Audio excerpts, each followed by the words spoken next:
गलत लोग सबकी जिंदगी में आते हैं, लेकिन ये लोग हमेशा सही सबक देकर जाते हैं। जिंदगी की लंबाई नहीं बल्कि गहराई मायने रखती है।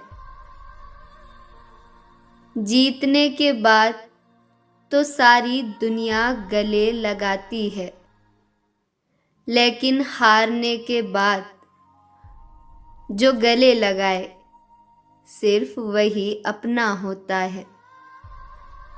कहते हैं अंदाज जरा बदल गया तुम्हारा, लेकिन बदलने की वजह भी तो तुम ही हो। अक्सर जिसके हालात सही हो जाते हैं तो उसके साथ सभी लोग भी अच्छे हो जाते हैं।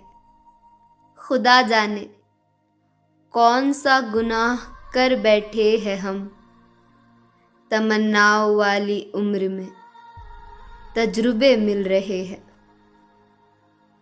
एक कड़वा सच ये भी है, हम जिसको जितना खास बनाते हैं, अपनी खुद की परवाह ना करके उनकी हर गलती पर झुककर उन्हें मनाते हैं, वो लोग हमारी कभी परवाह नहीं करते। सजा देनी हमें भी आती है, पर तू तकलीफ से गुजरे ये हमें मंजूर नहीं।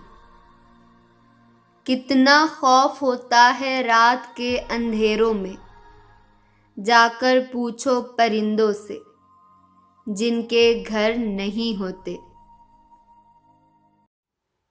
Thanks for watching. Do subscribe for more videos like this.